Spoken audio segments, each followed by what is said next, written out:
2019 is coming to an end, but before we say goodbye, we want to take a look back at all the platforms, see how they're doing. We've done Xbox, we've done PlayStation, we've done Switch. Now we're on to PC. Michael, what would you say some highs and lows are for PC? Now, surface level only. We'll get into the weeds in a bit. All right. There's some good exclusives, man. You see that every year with PC is that there's innovation in this certain type of genres that PC excels at. We got that this year. New hardware came out as well, whether it's VR or new video cards. That came out, didn't like bust down any doors or anything, but it kind of sets the stage for what's to come in the future. So PC had a decent year. Yeah. Ben, what about you? Highs, lows? Just having a whole bunch of games coming out. We've got all the different platforms now with like the Epic Game Store. They've been throwing a whole bunch of really good games at us for free. I've been building up a library there, and it's really impressive. Just being able to play all my favorite games in my favorite place, I guess. Yeah, I mean, you mentioned Epic Store, and I think that's probably a good place to start. Now, this has been pretty divisive, I'd say, among the gaming community. A lot of people aren't too wild about Epic Store because they've been doing a lot of exclusives, timed exclusives. A lot of people want all their games on Steam. And Epic kind of threw a wrench in this. And what's even more interesting, we'll get into it later, but GOG then kind of followed that up with a new client that shows games from every single platform, whether that be, I think even PlayStation shows up. Yeah. Even though you can't launch your PlayStation games, you can at least like look at it and be like, I've got Bloodborne. Yeah. Yeah, this year has been, for PC, it's been a year of gaming storefronts and gaming services. Like we mentioned, Epic Game Store. I mean, it launched late last year in a fairly primitive state. You know, we didn't have things like cloud saves, which are sort of expected with that. And they've kind of improved on it over time. Still lagging behind. Sure. But yeah, they're getting there, right? Yeah. I mean, Steam has been out for so long. So, of course, Steam is going to be at the top of its game. But competition is necessary. I mean, if you don't like Epic Game Store, you have to at least give credit to it for, instilling some competition, because you can't have Steam steamrolling the PC distribution market. And yeah, because up until this year, I'd say I think most people would agree that Steam kind of has the monopoly here, but now GOG has made a pretty strong case for itself, and so has Epic Game Store. Yeah, and the free, like you mentioned, Epic is giving out free games. Yeah, too. And they're good games. Like they're not. There wouldn't be ones I'd leave there to like wait till the next one pops up. I'm grabbing them almost constantly, even like if they're games I have on Steam already, but they're worthwhile. Yeah, and the exclusives too are big, because these aren't just like smaller games. We had Metro Exodus. Yeah, Metro Exodus. Control was another big one. Borderlands 3. Yeah, there's another recent one too, right? And it's not things just like Epic Games too. It's Xbox Game Pass on PC. That's more of a service type thing, but it's another way to get games on PC in a really great way. Like I'm a big fan of Xbox Game Pass, and I don't even have an Xbox, so play everything on PC. But I subscribe to Game Pass for PC, and I got to play Outer Worlds, Gears 5, the Forza games, and smaller games like Creature in the Well. I also played through Game Pass. It's PC storefronts and PC game services are changing, man, and it's nice to see. Yeah, that was a weird realization for me when I was like, I have Outer Worlds on Game Pass, but I kind of want to play it on PC, and then someone told me like, oh, you can play it on PC, and I was like, I can. Yep. and it's cool because I prefer playing things on my PC, and I subscribe to Game Pass. So it's kind of nice that I have that option to just hop on over to PC if I want. And normally that's what I do want to do. Yep. Michael, you touched on innovation a little bit, and I would say one of the big innovations this year is that there's a new genre on PC, which doesn't happen super often, but the auto battler genre. What can you tell us about that? Let me tell you about Auto Battlers. It was born out of a Dota 2 mod called Auto Chest, and it's this weird game setup where it has like a drafting model, kind of like MOBAs, and then you set up your units in strategic ways with different unit synergies, and you just let them battle. So it's more about planning and then letting it go.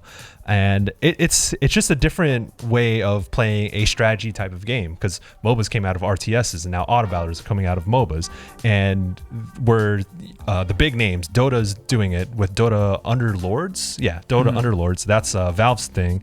Then you have Teamfight Tactics, which is from Riot for using League of Legends stuff. And then there's also Hearthstone just announced and also put out Hearthstone Battlegrounds.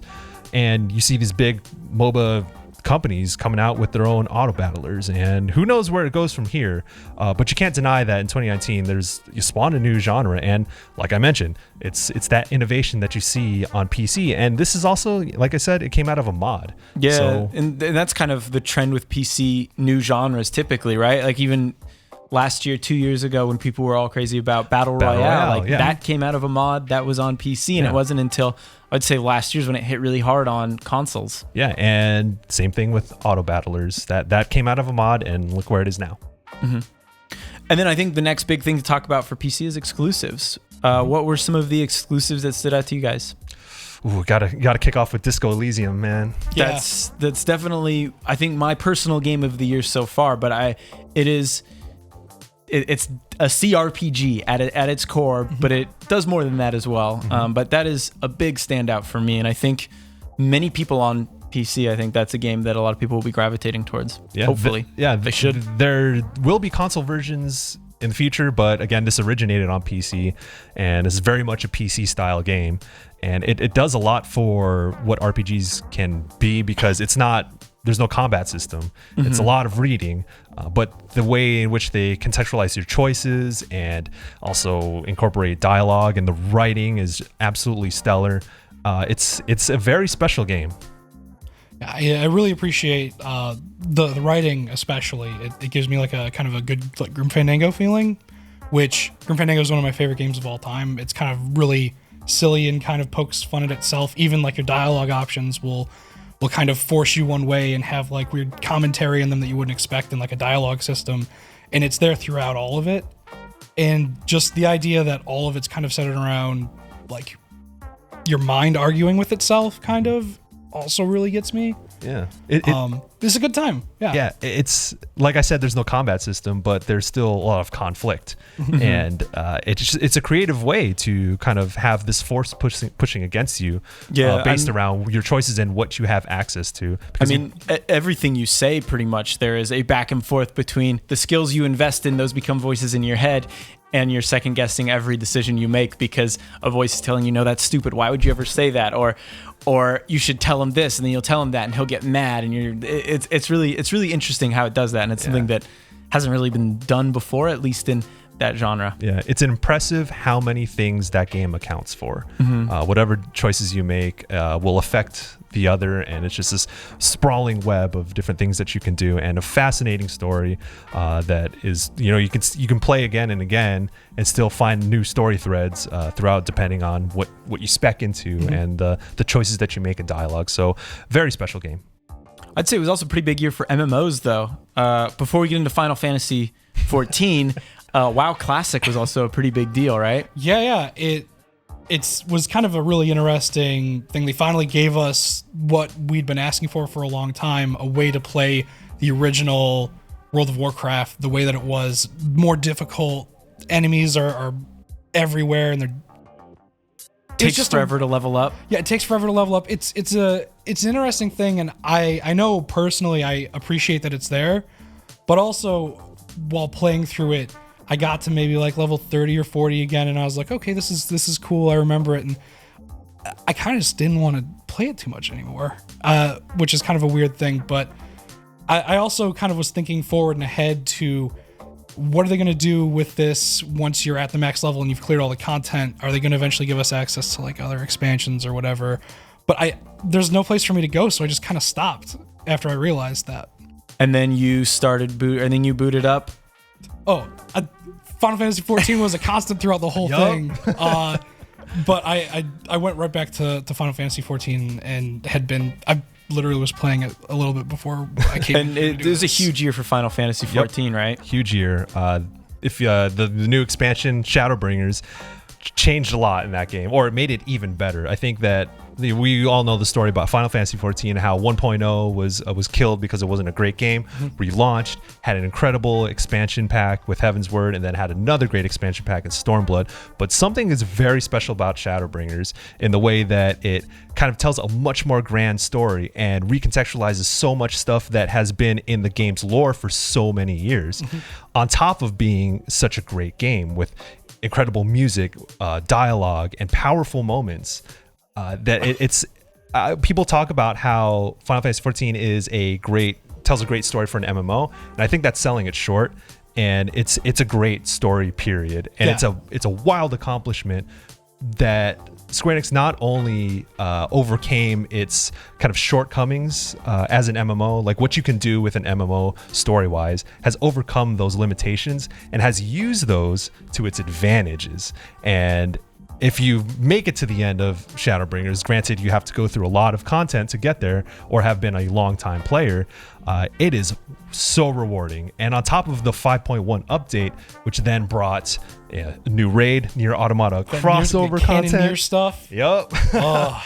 Absolutely exciting year for Final Fantasy 14, and I have Ben to thank for getting me on that train. I'm happy to help. I'm glad. I'm just happy you're here and you're having a good time.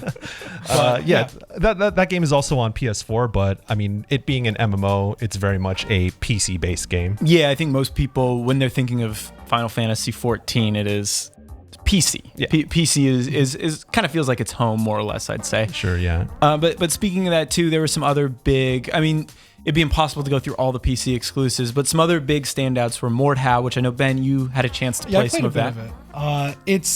It was kind of cool to see kind of like the idea of what Chivalry had kind of done, bringing multiplayer melee focused combat, and they improved it and made it feel a lot more seamless. And they put kind of the silly stuff in there where you can play like a bard with a lute and beat up a person with a sword with a lute, or play music. You're charging into battle and someone's playing like E1M1 at Doom's Gate, like as you're charging in.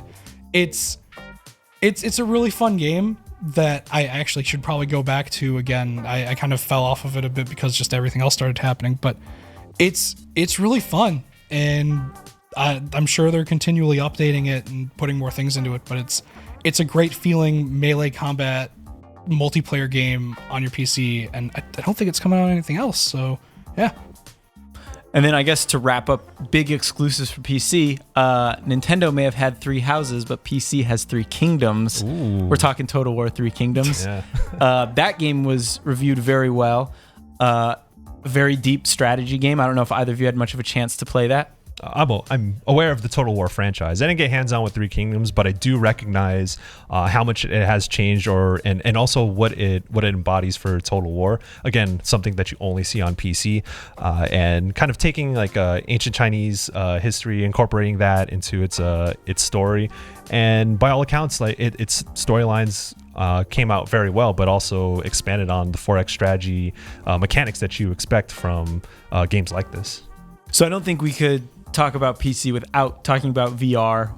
I'd say, I think you mentioned earlier that it feels like this year they're setting up for bigger things to come with VR, but we still had some things like the Oculus Quest is a big one, the Valve Index and whatnot. Like it was a pretty big year for VR. Mm-hmm. Michael, you've tested out most of these headsets. Sure have. Yeah, and each one offers their own kind of unique thing.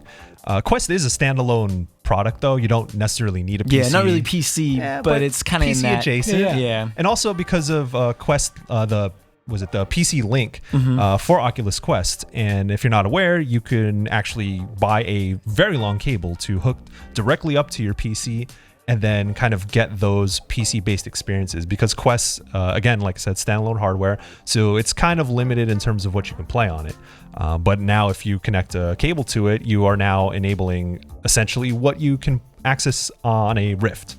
And there was a new Rift model that came out this year too. The Rift S is, and both of these headsets have inside-out tracking, so you no longer need to think about your VR gaming space in terms of where am I going to set up these sensors. Nah, it's built into the headset, and that is a great innovation for VR, and I think that makes it a lot easier as a prospect for someone who might be interested in VR. Yeah, I mean, I think that is a big selling point for a lot of people, myself included. Like, I was not really on the VR train. I ended up getting a Quest just because I didn't feel like I was going to be tethered to a room that has sensors set up with a cord connected to my PC and like a bunch of USB cables hanging off.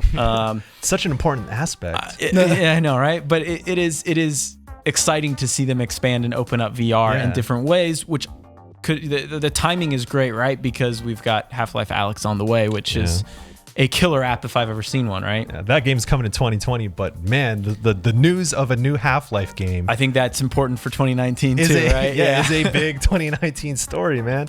It's been so long, 12 years, and will be 13 years by the time this game comes out since we saw Half-Life 2 Episode 2. And this being a VR game, you know, maybe you'd be disappointed that it's a VR game, but I think that this is very much in line with what Half-Life is known to do, which is pushing the boundaries for games. Think about Half-Life 1 and how it pushed first-person shooting narrative games, and then Half-Life 2, which was a great game and a physics showcase. Now Half-Life Alyx looks like another physics showcase, but in terms of what you can do in interacting with your environment in VR, this is all based on the trailer. But if that all comes to fruition in Half-Life Alyx, that is a huge step forward for VR. And to wrap the Valve Index into the discussion is that finger tracking, you can only get on the Index controllers, and the game is it looks like it's going to account for finger tracking a lot more than what I've seen so far on Index. Yeah, it's actually really interesting to see how that announcement has actually driven up Index sales, at least on Steam. It's been in the top sellers list for a bit now. It's wild. And I never thought I'd see that just because of the price that it's at, but it's selling it. Yeah, the Index is a very expensive investment, but it is the most advanced VR platform yet. Yeah, and Valve waited to bring out the big guns for that, huh? Yeah, I guess I can't blame them. Well, anyway, that's PC in 2019. Thank you all for watching, and make sure to stay tuned because we have more report cards just like this on GameSpot right now. And on December 17th, we're going to reveal our Game of the Year, so make sure to stay tuned for that. See y'all.